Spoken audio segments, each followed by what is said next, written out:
Part 24. Come on, join us. Please like and subscribe, then relax and enjoy. 21 months later, a big surprise was in store. Unexpectedly limped Clyde into Bonnie's door. Bonnie jumped up when him she saw, ran and threw her arms around him. Her detective Beau there with her hurried off out the door. Bonnie at first didn't see the change inside, but prison had sure as hell changed Clyde. He'd gone from a schoolboy to a rattlesnake.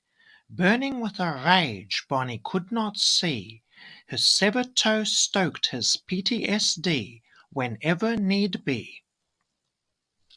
Clyde went to see Pat McCrae and got his old job back at the United Glass and Mirror Company, but the laws kept messing with him at work, taking him down to the cells for their ugly mug parade. Giving up his job, he decided he'd had enough of their charade.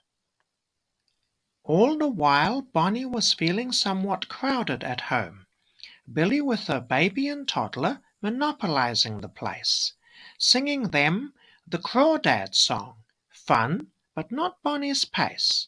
Her brother Hubert, his wife Edith, Emma and Aunt Lily all there, feeling stalled.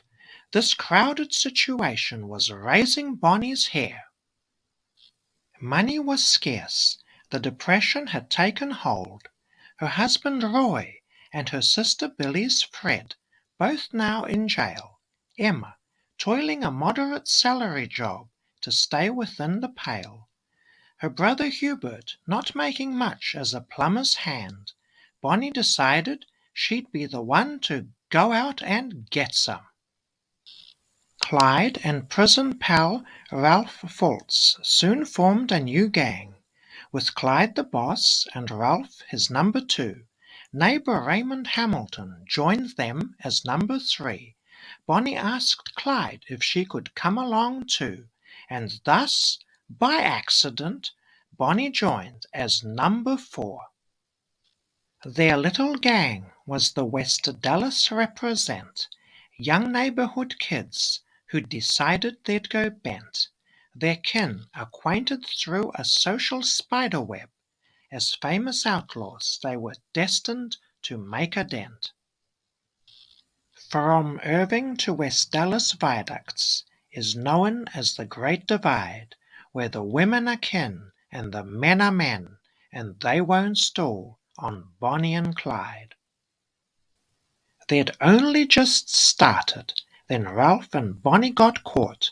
In Kemp calaboose they together spent a night inside. Ralph went to the pen, never again with the gang to ride. Bonnie sat out a 2-month stint in Kaufman County Jail. No billed by the grand jury, they decided to set her free. Emma was in very bad financial straits.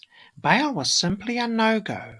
Instead, Bonnie gave Emma all the money she'd saved up in her First National Bank of Burke-Burnett, Texas account that she'd asked her Uncle Floyd Parker to open for her back when she'd just got her first job at Marco's Cafe.